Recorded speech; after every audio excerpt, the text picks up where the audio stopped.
எதுவுமே ஒவ்வொரு இடத்துல இருந்தால் ஒவ்வொரு மதிப்பு வரும். தண்ணி வந்து பல இடத்துல ஒவ்வொரு இடத்துல இருக்க அது அதுக்கு அந்த மதிப்பு இருக்கும்.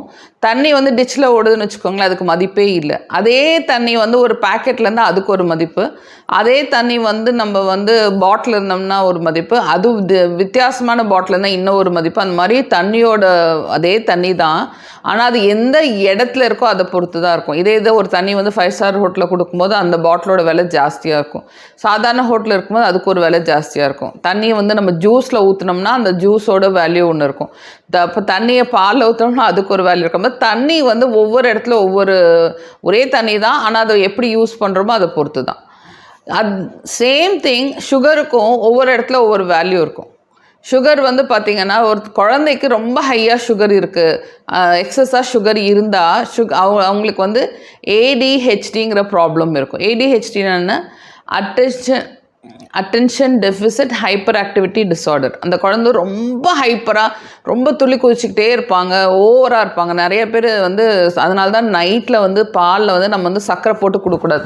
நிறைய பேர் என்ன சொல்லுவாங்கன்னா, எல்லாம் டயர்டாக தான் இருந்தான், பாலை குடித்த உடனே கிடுகிடுன்னு விளையாட ஆரம்பிச்சிட்டான், 1 மணி 2 மணி ஆகுது. நிறைய பேரண்ட்ஸ் கம்ப்ளைண்ட் பண்ணுவாங்க. மெயினாக வந்து நீங்கள் வந்து நைட் வந்து பால் கொடுக்கும்போது சர்க்கரை போடாமல் கொடுக்கணும். முடிஞ்ச அளவுக்கு உங்கள் வீட்டில் புதுசாக குழந்தை பிறந்தா நீங்கள் வந்து சர்க்கரையே இல்லாமல் பழக்குங்க.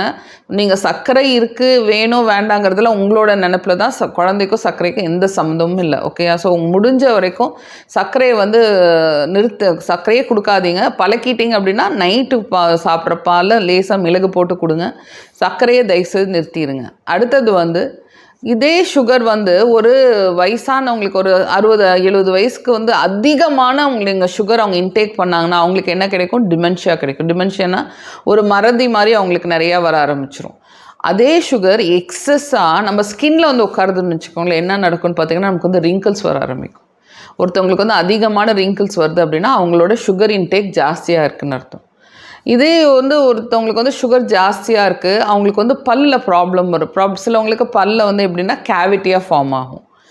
அப்புறம் சிலவங்களுக்கு சுகர் வந்து ரொம்ப ஹைப்பராக சுகர் இருந்தால் நிறைய பேருக்கு தூக்கம் வராது, ஆனால் ஹைப்பர் ஆயிடுவாங்க. எப்படி குழந்தைங்களுக்கு வந்து சுகர் ஜாஸ்தியாக இருந்தால் ஏடிஹெச்டி ப்ராப்ளம் வருதோ அதே மாதிரி நமக்கு வந்து அடல்ட்ஸ்க்கு வந்து நிறைய சுகர் சாப்பிட்டோம் அப்படின்னா அன்றைக்கி வந்து தூக்கம் நல்லா வராது. உங்கள் சிஸ்டத்தில் நிறைய சுகர் இருக்குது அப்படின்னா ரொம்ப சேடான ஒரு ஸ்டோரி. நமக்கு வந்து கேன்சர் வரக்கும் வாய்ப்பு இருக்குது. ஸோ நீங்கள் வந்து சுகரை வந்து எவ்வளோ அதிகமாக கன்சியூம் பண்ணுறீங்களோ அவ்வளோ தூரம் நம்ம சிஸ்டத்தையே நம்ம பாய்சன் பண்ணிக்கிறோம். என்ன சொல்கிறாங்கன்னா, நம்ம வந்து ஒரு பாய்சன் ஒரு ட்ரக்கை எடுக்கிறோம் இல்லையா, யாராச்சும் ட்ரக் நம்ம எடுக்க மாட்டோம், யாராச்சும் ட்ரக் எடுக்கிறாங்க இல்லையா, அவங்களுக்கு அந்த அடிக்ஷனோட இந்த சுகர் அடிக்ஷன் வந்து 8 மடங்கு ஜாஸ்தியாமா. அதனால் முடிஞ்ச அளவுக்கு சுகரை வந்து வீட்டில் குறைக்க ஆரம்பிங்க, தவிர்க்க ஆரம்பிங்க, நிறுத்த ஆரம்பிங்க. இப்போ தான் புதுசாக குழந்தை பிறந்தா தயவுசெய்து அவங்களுக்கு வந்து சுகரே கொடுத்தே பழக்காதீங்க. நாட்டு சர்க்கரை, தேன் கொடுக்குறோம். தேன் வந்து மெடிசனாக நீங்கள் கொடுக்கலாம், தப்பு இல்லை. நாட்டு சர்க்கரையும் கரும்பு சர்க்கரைக்கும் வித்தியாசம் இருக்குது, ஆனால் sugar is a sugar. So தயவுசெய்து ஸ்வீட்டை வந்து கம்ப்ளீட்டாக நிறுத்திடுங்க. அவங்களுக்கு ஸ்வீட்டே கொடுக்காதீங்க. நமக்கு வந்து other form of natural sweets இருக்குது, நம்ம வந்து பழங்களில் இருக்குது. ஸோ அந்த மாதிரி சோர்ஸ் போதும், நமக்கு அதேவே போதும், இது வேண்டியதில்லை. So sugar will make you age.